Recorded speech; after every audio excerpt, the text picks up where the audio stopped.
Hi, it's Chatty, Abby, and Jeremy. We're back again. What are we talking about today, Jeremy? So today we're talking about why Batman the Animated Series is my favorite Batman cartoon.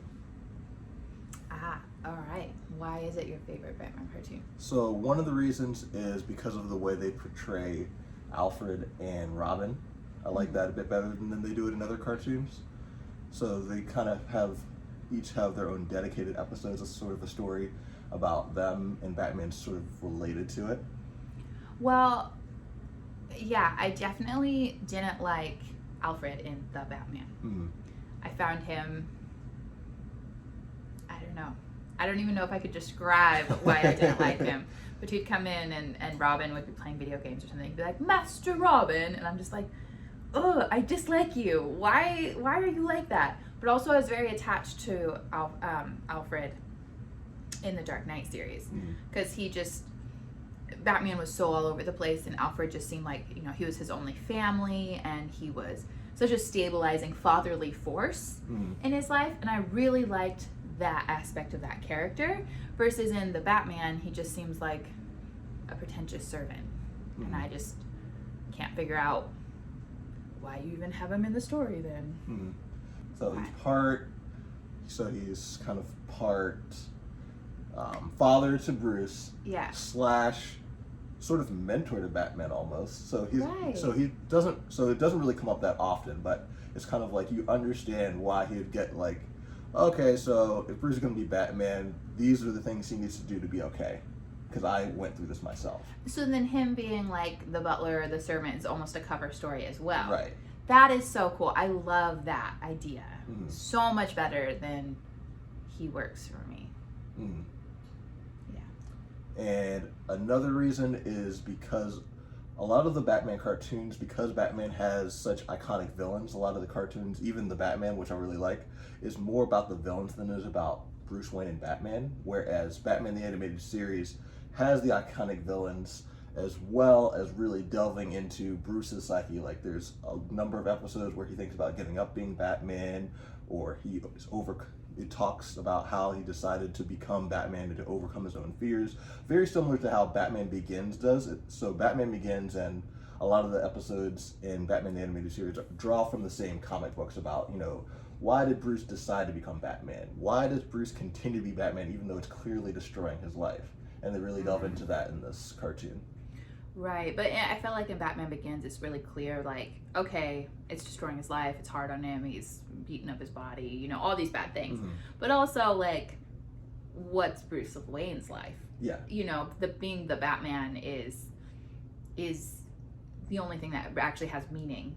So even though it costs a lot, it's still very worth it, very valuable. In the cartoon, they really played with the idea that both Bruce Wayne and Batman's lives are valuable. So he's helping people's lives as Batman, and he's also using Batman not just to fund, he's also using Bruce Wayne not just to fund his projects as Batman, but he's also simultaneously working on projects that will help people who he's helping as Batman. So philanthropy. Right. So one of the things we're going to be talking about today that I really want to get into is how he actually pays for the rehabilitation of his villains. Like he hires them for jobs like we talked about last time. He does that again in this cartoon. Right, because we were talking about how Clayface was hired as security. Right.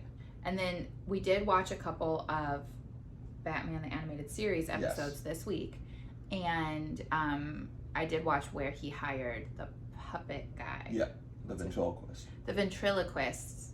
He hired him out of the insane asylum to deliver mail, it looks like. Which I felt like could have been better. I mean, you can't just hire somebody out of an insane asylum and give them an important job.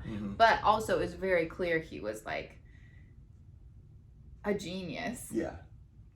And then you're like, here, deliver the mail and be happy, But like, maybe there's more to it than they didn't show. Like maybe he had like a career path he could have gone on or something like that. But I didn't think that was special. But then, of course, Bruce Wayne gets robbed because he brings an evil mastermind into work for him who can then be like, oh, I know how to steal money. Yeah.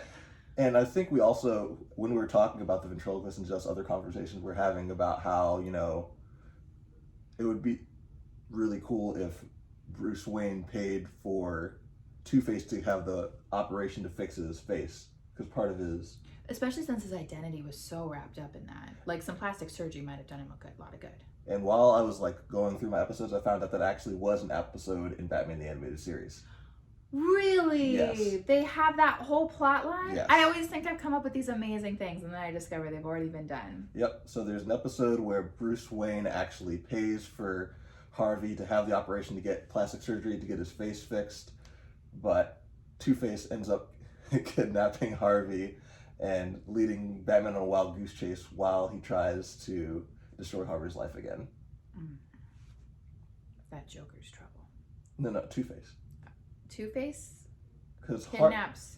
Wait, sorry, what? So the way they portray Two-Face in Batman the Animated Series is similar to the ventriloquist, where he has multiple personality disorder. Mm-hmm. So one personality can decide one thing and the other personality won't know about it. So one personality kidnapped himself. Yes. So he arranged for his mobsters to kidnap him before the surgery took place. And he also arranged false clues for Batman to lead him on a wild goose chase so he wouldn't find him. Okay, so from watching the ventriloquist thing, I feel like... Okay, hold on. I want to talk about something else first. Okay. So Batman is very helpful in rooting out corruption and fighting villains and, you know, fighting for the city actually physically. Mm-hmm. And then you have, you know, Bruce Wayne, who can use his money philanthropically, and he can create programs or systems or pay for things to try to help the city get better. Mm-hmm.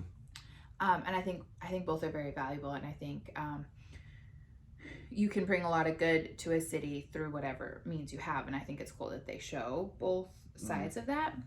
I think when they're trying to rehabilitate villains, they don't really understand mental health sometimes. Yeah. It's like, just choose, you know, like with Clayface and the other one, just choose not to use your powers and then you'll be fine, you know. And it's like, okay, I feel like there could have been more therapy that went into that. Or when we were watching the ventriloquist, which, by the way, side note, the fact that they switch animation styles in the middle really threw me off. Come on, guys, get your budgets together. So they, you know, he's very clearly has these two personalities, and it's like, it's really, really bad, to the point where he doesn't really even know that the puppet's him. You know, well, I guess that's how it works. But there are some people who have the split personalities who kind of can understand what's going on between the personalities.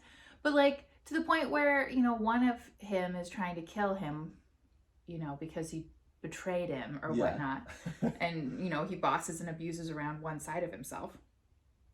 Just taking his puppet away and being like, decide not to do that again. I mean, and even with Harvey Dent, like, okay, let's just do plastic surgery and reconstruct it. It's like, you need to incorporate both sides. They need to, like, wow. So they do that kind of stuff off screen. It's just that's not very interesting. Right. You're like, let's go into a deep therapy session. That's probably not like a Batman. So they sort of, whenever they do these things, they sort of lead up to it saying, okay, great, you've shown so much progress in therapy and development, and we really think that the last step in your process would be to do this one thing. Oh. So all that stuff is just sort of off screen because it's not that much interest. That it's not very interesting for a Batman cartoon. Yeah, because you kind of have to incorporate the, you know, the different sides of you. Because like when the ventriloquist comes out and he's still this very passive, you know, very subtle guy who's like, what? I'm just trying to deliver mail. You know, you're like, okay, clearly you haven't integrated both sides of your personality. Right. When the other personality's like, I'm a mob boss, and just shoots people without even blinking, like, you definitely have like some hardness and some like scariness going on inside of you that you're not expressing or, you know, handling at all, which is why he needs the puppet to express that side of him. Anyway, so and a more healthy ventriloquist would have more of both. So to your point, I would actually argue that the therapists at Arkham are just really, really, really bad at their jobs. Because, you know... Well, I mean, that checks out. They are state workers who work with the... They're just really, really bad. I mean, there's like a whole season or two that's devoted to these Batman villains getting out of Arkham because the therapist has said, you're ready to enter back into society. And it's very clear that they're not even close. It's probably due to crowding. It might be due to crowding. Like, Batman just puts everybody in jail, and they're like, you know what? These people are fine. We're going to release them. Why? Because we don't have the budget or the space to, like, manage this many people. That's really the only explanation, because, like, half of the villains... Or there's, like, a super villain who's in charge of all the villains, who's a therapist at this. Well, that's the plotline in the Batman, but they don't really say that in Batman the Animated Series. Yeah. They do have a corrupt orderly who ends up becoming a vigilante and just beating up the villains for no reason because Batman can't keep them in jail. So he's just gonna dole out punishment? Yep. Call him lockup. Because Batman can't keep him in jail, so I'm gonna beat him up. So Batman actually finds out about him because he's chasing down Scarecrow. He's like, okay, send you back to Arkham. Oh, please, please, please, Batman, send me anywhere else. Send me to the top security prison, but don't send me back to Arkham. To Superman's prison. Well, well, there's I guess the supervillain prison in DC that's not Arkham is like Bell Rev, which is kind of like for all the random supervillains. Ah. So he's like, send me to Bell Rev, send me to Iron Gate, send me anywhere, but don't send me back to Arkham.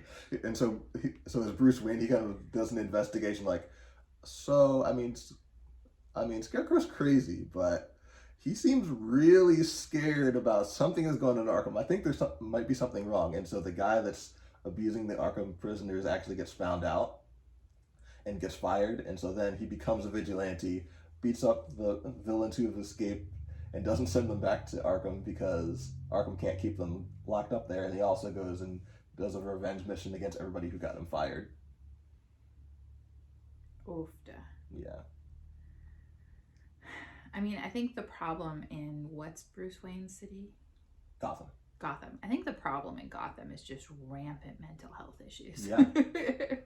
And then it sometimes it starts to feel like a losing battle when you're watching Batman helping people, because you're just like, they're all crazy and there's no infrastructure to help the crazy people. Yeah. I think it'd be interesting if the ventriloquist, the mob boss, Scarface. Yep, Scarface. I think it'd be interesting if Scarface died and then he ended up with a different puppet. I think that'd be an interesting character. That's exactly what happened in the Batman. Well, like if he ended up with a different villain or puppet, but that one also turned evil. Oh, okay. Because he ends up with a good puppet in the Batman. Mm-hmm. But I think it would kind of show that it's within himself and it's not like the puppet that's bad. Mm-hmm. It's like he actually has like a dark, evil genius side to himself that's not incorporated. Yeah. And so he will find an outlet for that even without the puppet. So there is a similar story to that in Batman the Animated Series. So in the last season of the show, another vigilante surfaces who calls himself the Judge. And it turns out, so the Judge starts trying to kill all the criminals. And it turns out that the Judge is a third personality that Harvey Dent created to defeat Two-Face. And he's not even aware of it. Wow. So Harvey Dent is sort of like repressed. He's not willing to express his anger or violence, and so that creates Two-Face. Right. But then Two-Face is causing so much trouble for him, is causing traumas, causing him to go to jail, and so his aggression creates another personality that's sort of, so Two-Face is sort of too far to the side of order and really violent. So then he creates another personality that's too far to the side of order, who's also really violent. Oh, you mean chaos and violence? Chaos versus order. Yeah. Yeah. So he has a violent chaos personality and a violent order personality. And then they just... And then they fight each other. So he'll like be doing a heist as Two-Face, and then Batman will turn around the corner and the Judge will show up. And he's like, where did the Judge come from? And the Judge says, I've come to defeat Two-Face and the villains he was partnering with. And he's like tries to kill the villains that he was just working with. Oh goodness. That'd get very complicated. It gets very Fight Club. Yeah. Because you had his passive personality and then his destructive personality. Right. and both are violent. Yeah. I mean, that was the whole point of the Fight Club. Mm-hmm. But, you know, one wants to destroy everything, and the other guy is just kind of like, oh, whatever, you know. Yeah. Yeah. And then I've seen different shows where people have multiple personalities, and, like, there'll be different genders, and they're like, you know, and they have no idea about how they're living their life with these other people. Yeah.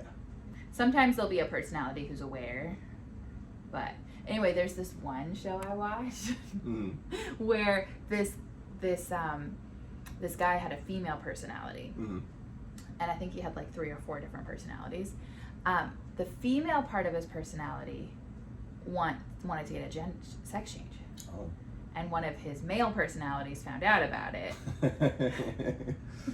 So the male personality went and killed the doctor that was going to do the gender change to save himself from getting mutilated with a gender surgery that he himself scheduled as the woman personality. Anyway, it was like a whole thing. It was crazy. Because then when they're talking to him, like interviewing him, like he has no idea what's going on, like because it was a different personality. Like, oh, I just gotta work, and I just do this or that, you know. But then like other personalities of his are murdering people and scheduling surgeries, and it's crazy. Yeah, that's kind of how it is with Two-Face in this cartoon. Yeah, so it's like one guy goes, "Hey, come do ice with me." Then he comes back and goes, "You're evil! I'm gonna kill you!" It's like, yeah. Okay, so this was your favorite cartoon because of Alfred's backstory. Yep. So Alfred's backstory and Robin's backstory. Yep. Well, what's the difference with Robin's backstory on this one? There's no real difference with Robin's backstory. I mean, I think it's just really well adapted. So basically, the whole backstory behind Robin is pretty much the same in all the different media I've seen. So he's a circus performer with his parents. His parents get murdered by a guy named Tony Zuko, and then Batman decides to train him so he can help catch Tony Zuko. Oh, okay. So this one's your favorite cartoon. What percentage of the episodes of this cartoon are good? Right, so from sheer volume, there's a lot more to pick from. And so just by the law of averages, there's more good episodes than there are any other Batman cartoons. Okay. So I'd actually say the percentage of good episodes is actually pretty low because there's a lot of episodes I really don't like. But that's the reason why I wanted to talk about these shows, is because it's like there's so many episodes I don't like, but there's so much good stuff in the show that you don't want to miss out on because you get tired of watching all these random episodes. Right. So I think we're going to do that again, right? Yeah. So if you want Jeremy's opinion on the good episodes, they'll be in the description. Now, speaking of random episodes, another reason why it's one of my favorite cartoons is because there's a bunch of super random episodes that are extremely entertaining. They're just really, really good. And I'll include a list of those as well. So how do you want to do it? Do you want to do it like topic, like here's the good, and then instead of like all in order? Right. So so my episode guide I'm going to give for this one is sort of in categories. So I'm going to give a list of episodes that I really like for Alfred and Robin. This is going to be really small. Okay. There's a list of episodes that I really like that have to do with Batman's journey to try to rehabilitate the villains. Okay. There's a set of episodes that have to do with Batman's struggles with deciding to become Batman and deciding to stay being Batman and overcoming his own fears and insecurities and stuff like that. And then there's a list of episodes that are just really fun, one-off episodes with wacky, crazy villains that are just hilarious. Awesome. That sounds great. Like, I think I showed you one of those episodes, the one that has like the Condiment King and what was it, the Pat Rack or the Rat Boy or something. Condiment King, and he like goes around like a ketchup bottle. Yeah, he has like a ketchup and mustard shooter that he shoots at people. Do you have any other questions about the show? Well, what's your favorite villain in the show? So the ventriloquist is my favorite villain in the show. Okay. And I think we've kind of gone into why. I think the main reason why he's my favorite is because he's the one villain that Batman finally gets through to. Oh, he does in the end? Yeah. Okay. So at the very end, Batman, so Scarface tells the ventriloquist to murder his partners for getting him to bring Scarface back out before he wanted to come out. Mm-hmm. And Batman tells the ventriloquist, you can decide whether or not to listen to Scarface. Put down the gun. And the ventriloquist looks back and forth between Scarface and Batman, and he's like stressed out, he can't figure out what to do, and finally he decides to shoot Scarface and destroy him himself, and then he goes back to the life that Bruce Wayne had helped him build. And he's kind of talking to his landlord about how happy he is now that he's gotten rid of Scarface, and that he's just really happy living in this new spot with this new life, and everything is great. Aw, a happy ending for Batman. That's great. See, I think like you can tell that he's a genius with his plans, his robbery plans and everything else. So I did feel a little bad for like the new life that they built, that he just didn't seem to be living up to his potential. So I think if you gave him a puppet that was like, this is a business tycoon who helps everyone and you work for him, then maybe he'd like end up running like a Fortune 500 company, like as a kind of crazy person. I just get coffee for, you know, Mr. I want to say Scarface, but you'd have to Mr. name. Wayne. Yeah. My Mr. Wayne doll. I just, but you know what, he's boss. Whatever he says. Oh yes, sir, Mr. Wayne. Hopefully, though, he can learn to be nice to himself, because as he treats himself as the servant, he's really mean to himself. Come here, dummy. You know. And I thought that's what was really cool about what the Batman did. So I definitely like the version of the ventriloquist and Batman the Animated Series better. But I thought it was a really interesting twist when they introduced the good puppet. Because it's kind of like because it seemed like in Batman the Animated Series he just had difficulty processing his negative emotions. Well, actually, in both. Like, he seems to have trouble processing his positive emotions as well. Because it's kind of like he didn't really understand what made him happy. He didn't really understand what made him sad. Whereas once they gave him the good puppet, he could realize, oh, I really like making children happy. That's the reason why I got into ventriloquism in the first place. And so he creates a business where he's sort of like a party performer for kids' birthday parties. So I love that in the Batman the Animated Series that he stands up to the puppet and he by shooting him, so that's a bit violent. But that's embracing the dark side of his personality. There it is. It's a little bit more incorporating that he like kills Scarface. Yeah. But I do think I like that storyline in the Batman better, where he's now going to incorporate his ventriloquism to help children and to like help people versus like planning robberies and all these different things. And I think it's kind of true when I watch ventriloquists is that their own personality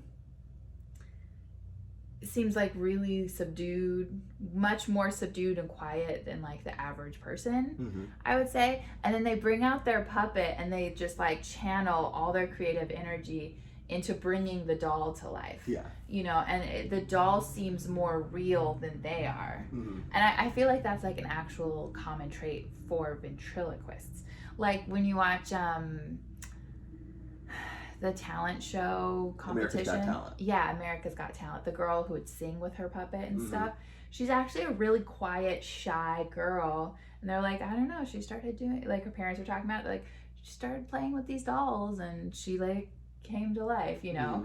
And I feel like they did a really good job with that in the series, where he's like this like quiet little timid man, and then he brings out a puppet and all of a sudden he's like, hey, rah, rah, rah, rah, rah, you know. And it's like really like it's almost like he needs that to be able to express himself. So just taking all the dolls away and being like, you have your power back, then he's just like, oh, I really like delivering mail. And it's like, you know, there's so much more to him that needs help being expressed. So I kind of like the idea that he'd be a performer still, or, you know, doing something. Like even if he's like just performing in his everyday life and running a business or running a charity, or, you know, doing something with a doll, or performing with a doll, actually probably be healthier if he's actually performing with the doll rather than living with the doll. Because then it's like, this is a performance I do to entertain people versus like, this is a real person that tells me what to do with my life, you know? Yeah. Anyway. So, yeah, I think it's interesting, that whole perspective where it's like, okay, Batman specifically fights crazy people. Well, I think part of it is that Batman is a little mentally unstable himself. And so being Batman is a way he processes his emotions. Right, because he has an alter personality, alter ego, too, that helps him find meaning and everything in his life. So one of the episodes from where Batman's sort of processing his own feelings is he has a nightmare that he's in Arkham. He's like, I'm not supposed to be here. I'm not the crazy one. You dress up like a bat and fly around town. Yes, you are crazy. You know, because he's not really scared of crazy people. Yeah. What he really wants is to help them. So it's really nice to have at least one redemptive storyline where he actually can help somebody conquer their demons. Yeah. You know, because I mean, Batman does have a lot of his own personal demons that he's conquering. You know, now that we're having this conversation, it makes me think about how he recruits kids to help him fight crime. Because I know you have a really big problem from that, but you know how you said the villains are going around spreading their crazy all around town? Batman's kind of going around spreading his crazy all around town, too. Oh, your parents died? Let me show you how you fix that. Yeah. You put a costume on and bring justice! Well,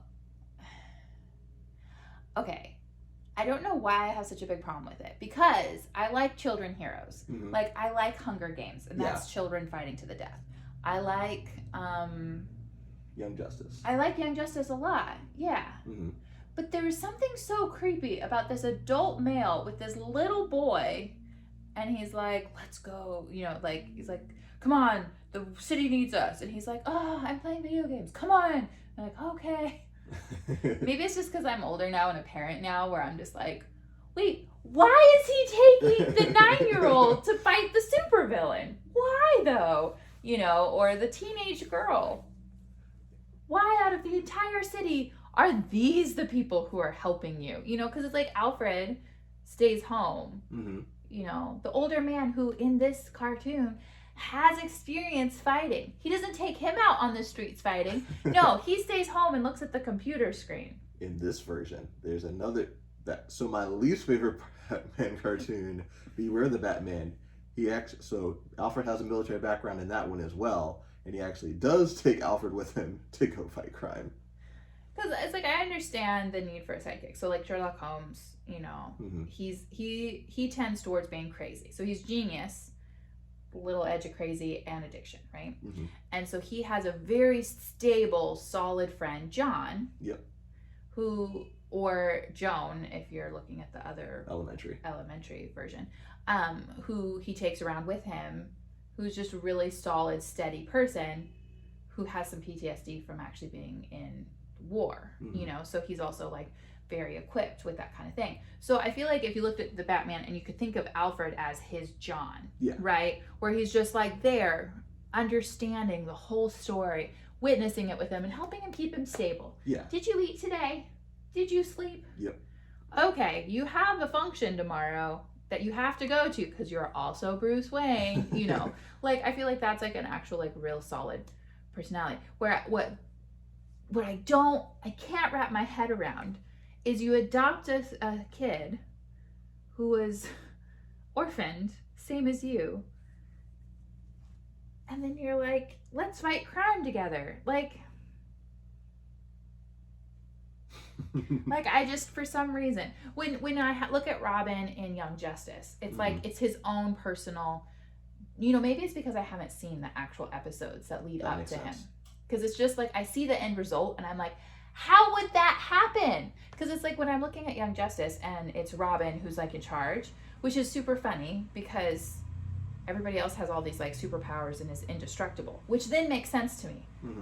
Well, you want to fight crime and you're indestructible and you're a kid? Okay, let's teach you responsibility, you know, kind of thing.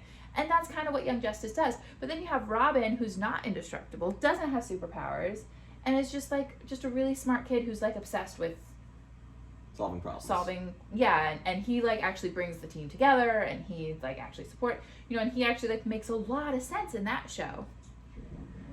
Oh, but watching him with Batman is like, it looks like you're just passing your dysfunction on to this other poor kid. Mm-hmm. Like, Robin becomes Nightwing specifically because he does not want to become Batman.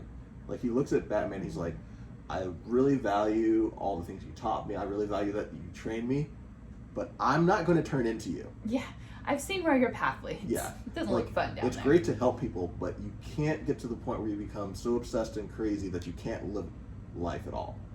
Yeah, because Batman does kind of just completely lose his own life, Mm-hmm. which, like, in the end is like, well, did he have much of a life to even lose? Like, I don't Mm-hmm. feel terribly bad that he, like, doesn't have a life, because he was never going to get over his parents. He was never going to move forward. So actually being Batman gave him, you know, something, which Mm-hmm. I think I said that earlier, even today.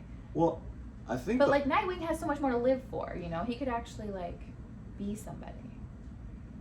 Well, how's that different from Bruce? What's different about their stories? Right. Well, I mean, also, though, like, Batman's parents, like, he's trying to live up to a legacy and fix Gotham. Yeah. So I feel like his goals are just too Big. abstract Yeah. and impossible. Mm-hmm. So he's just going to run around that circle forever until he decides something else. But he doesn't have anything else to live for. Like, he doesn't, like, develop any, like, real relationships. And he doesn't, like, and if he does, nothing else just... it works out for him because he's a little bit too crazy. Whereas, like, Nightwing just seems a little bit more stable to Yeah, me. because he even gets out of Gotham. He's like, I need my own city to go fight Robin because, you know, I don't want the crazy in Gotham to infect me, and I don't want to cross Batman, because it's kind of like Batman basically says, this is my city, this is how I do things, you need to get on board or get out. He's like, okay, I'll just get out. Yeah, and he is a bit possessive of the Yeah. whole city. And he's a little bit crazy trying to clean up crazy in a crazy place. Yeah. And yeah, it's a losing battle to even be fighting. Where it kind of reminds me of the one where the guy loses his memory every little bit. Oh, Memento. Memento. Yeah. So he's sure that if he could just kill the guys who killed his wife, he would be better. Mm-hmm. And all of his problems would go away. Yep. That's what Batman reminds me of. Mm-hmm. Because then you find out at the end that he's been going around killing people for ages. Yep. And he's no better off than he was before. He just keeps getting worse. Mm-hmm. And now he knows that whenever he faces the truth of, look, it's kind of your fault your wife died. Mm-hmm. He just buckles down and kills whoever wants to kill whoever Told him. brought the truth to his mind. Yeah. Yeah. So he's just running around causing all this havoc.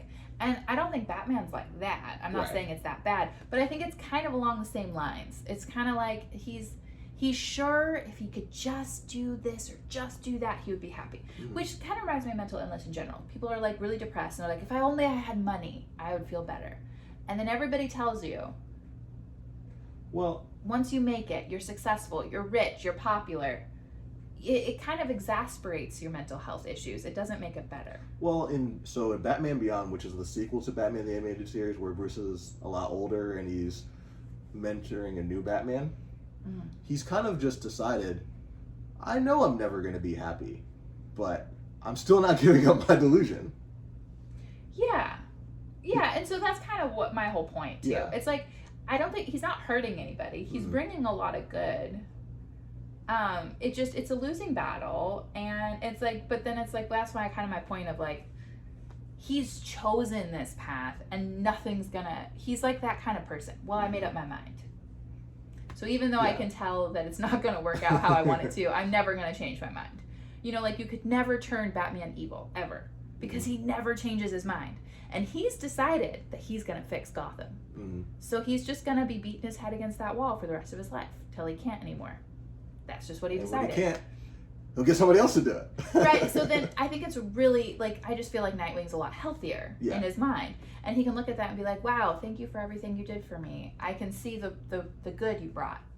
I may go somewhere else and not be crazy like you. Yeah. I feel like that's a really healthy, good journey. Mm-hmm. And that's why I have more hope for these people than for That makes Batman. sense. Okay, Which that is makes why sense. when I'm looking at the 9-year-old, I'm going, oh, like, you shouldn't be raising kids, Bruce. You're just kind of a hot mess. giving you damaged orphans. I don't know.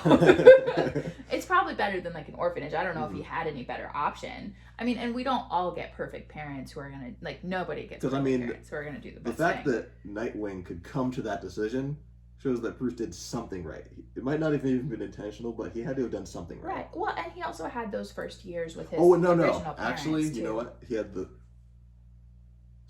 years with his original parents, and he also had Alfred. Right. See, and Alfred bringing so much stability to him as a young kid, and Alfred basically so Batman. So the reason why this sounds kind of bad, but Batman was basically like a cautionary tale of this is who you could be if you don't figure things out. Right. And Alfred is basically telling him every day, this is who you could be if you don't figure this out. Do you want to be like your dad, Batman? You should think about that. Yeah. Because your actions, this is where you end up. Oh, I don't know about that. So, anyway, I guess that's my concern with the whole Robin thing, where I'm just like, I look at Bruce and I'm like, it's probably the best he could do. Like, I don't know how you could fix that for him. He's already that's just who he is. Mm-hmm. And he's not hurting anybody, except when he brings 9-year-olds out to fight with him. I'm like, I'm not sure. You seem a little crazy to be running around with kids. But it keeps him alive. Yeah. Isn't there a Batman, though, where Robin dies? Yeah. Yeah. Okay, Batman, you're a little mentally unstable. You're going to teach a 9-year-old how to fight, then bring him out to fight the supervillains. What's going to happen to you if he gets hurt or dead in this process? So they kind of allude to it in Batman vs. Superman that the reason why Bruce Wayne has become so unstable and started just killing everybody and marking them with like a bat emblem is because he's lost Jason Todd in that universe. Batman doesn't process grief very well. No. Like, you can tell. His parents died when he was young. He's like a real adult, and he hasn't gotten over it. Like, I know that's a lot.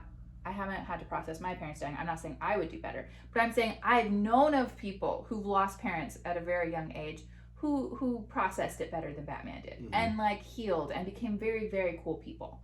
It crushes some people, and other people it just makes them stronger, right? Whatever doesn't kill you makes you stronger. So Batman just he needs to control his environment, and he needs to, conquer his fear, and that's how he becomes Batman, and that's what gives his whole life any sort of purpose and doesn't just completely crush him into being a drunk alcoholic nothing person, is by moving forward on this. Now, he's going to take a child into his care and then put that child in harm's way when he doesn't process grief well. like it just totally makes sense that he would have a young child that would get hurt / die, and that he would just go off the rails and start killing and branding people. That just makes so much sense to me. Like, of course that's what would happen. Yeah. Because it's like, you shouldn't... If you were being a little bit more realistic, you would know that you shouldn't put yourself in that situation. It's like, you just can't handle it. You're just not strong enough to handle the death of a child. Now, with Batgirl, when I first saw her in one of those episodes, we were watching the other series. Yeah. And she like shows up, and I'm like, why is this teenage girl showing up to a superhero battle when all she does is little flips? I'm like, well, what good is that gonna do? But I'm watching the whole thing, and then you were telling me the story, and then it made a lot of sense, because like, he doesn't want her there. He keeps telling her not to be there, but she already knows his secret identity, so he's kind of feels at her mercy. Yeah. And she's decided that she's gonna fight crime. That makes a lot of sense to me. I'm like, okay, if I was Batman, if I was advising Batman in this situation, I'd be like, okay, well, you can't stop her. She's already decided, and she's a lot like you. She decides something, she's gonna do it, even if it doesn't make any sense. But you should probably like encourage safety. Here, you wear the Iron Man suit. Here, let's, you're really smart. You work the computers, Maybe something along those lines would be more appropriate than her showing up and being like, oh, I'll kick you. Well, in Batman the Animated Series, it's sort of the same thing. He kind of was like, yeah, I don't want you doing that. And then eventually, okay, so you're doing this? And he basically makes her train like nonstop. You will not make a mistake on my watch. You're going to train until you get this perfect because I don't want to see you injured in the field. Right. See, and that would make a lot of sense too. Yeah. Like, well, if that's what your goal is, we're going to train you to the best of your ability so you don't get hurt. I think as a parent too, that's a lot better when your kid's like, I'm going to da da da da da. It's like, okay, well, if you're going to do this dangerous thing, like let's say our kid comes to us one day and says, hey, I'm going to be a special ops military person. I'd be like, well, you better be the best special ops military person this world's ever seen because I don't want you to go out there and get dead. You know, like you better be good at it. You know, so if she's like, I'm going to fight crime, then it's like, okay, well, you better be doing push-ups every single day. You better get stronger. You better, you know, because you can't just go out there and be like, ha, oh, I'm dead. You know, like that's tragic and horrible and I can't handle that, you know. Yeah. But if that's what you've decided to do, kids are people too. I mean, if they decide they're going to do something, the best thing you can do is equip them to do it well versus like, no, lock them up in their room or something, you know, like then they're going to run out and get themselves killed anyway, like really quick, which is what that book was about that I was reading the other day. It's like,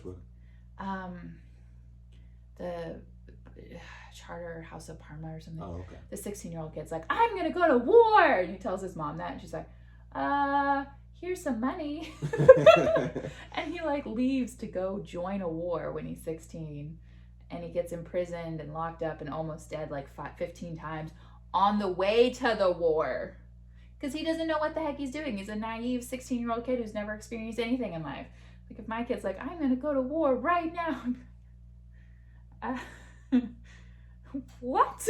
Like, you can't go to war. You've never even seen a gun, let alone shoot one. You've never been in a sword fight. You can't just go to war one day. You have to be trained. Yeah. Goodness. So I mean, I guess if Batman meets Robin and he's like, I have to take revenge on the people who killed my parents. And it's like, okay, well, let me train you on how to do that so that you can successfully do it and not just also get yourself killed. Like that makes a lot of sense to me too. But then it's like, oh, let's just fight crime together. Then I'm kind of going, okay, but now you're just bringing this like impressionable young kid down your dark path where there's no light at the end of the tunnel. Like you can't win. Batman never wins. I think that's like the whole point. Yeah. He wins every episode.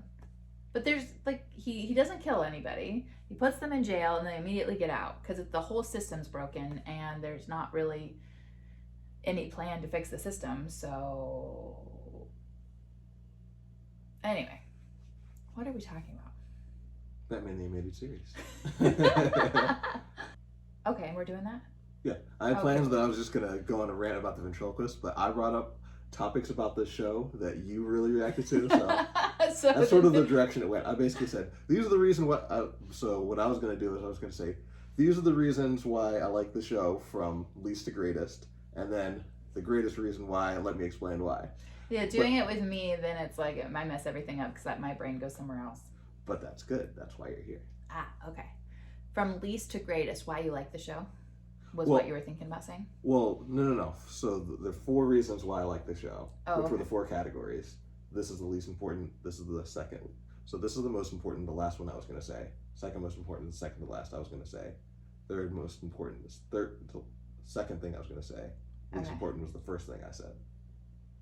Oh, the least important was the first, and we didn't get off of that.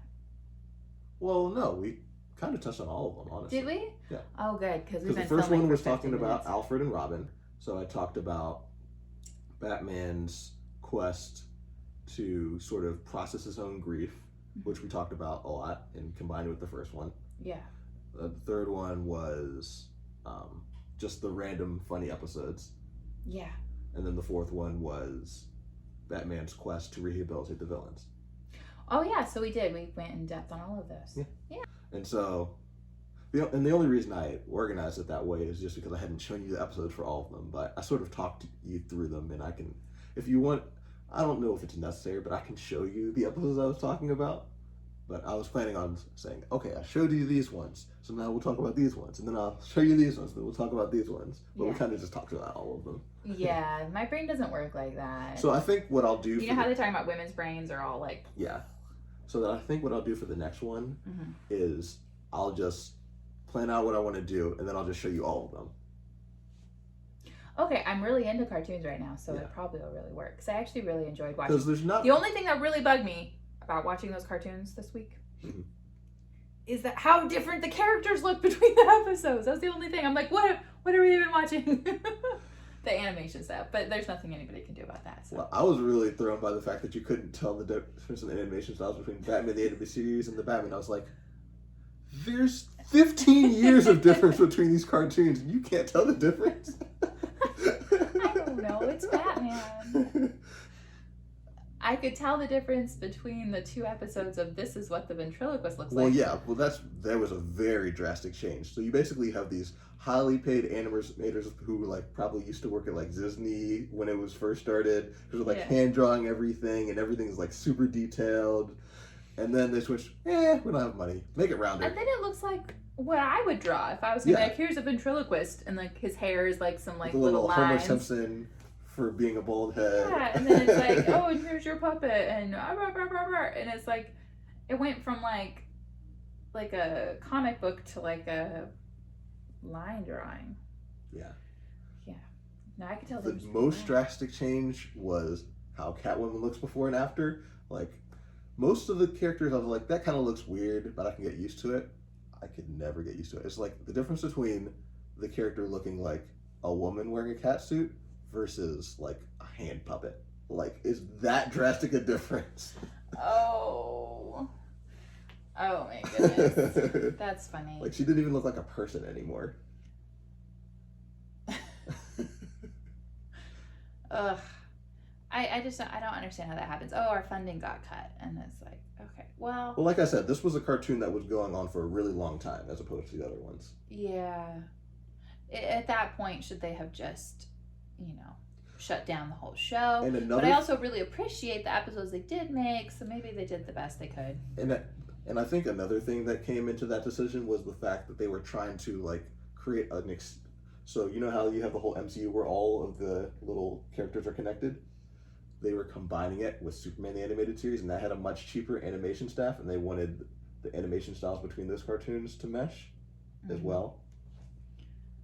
So instead of bulking up there, Yeah. they just like drop the quality instead of increase.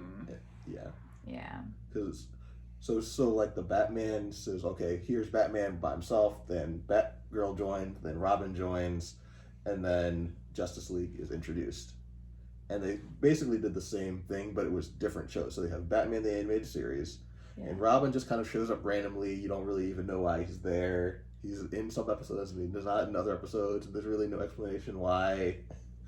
And then during the last season, where the animation changes, there's crossovers with Superman and Lex Luthor is coming to Gotham, and Joker has gotten his hands on kryptonite and stuff like that. And then they introduced the Flash and Aquaman and Green Lantern. And then the sequel to that series is a Justice League cartoon.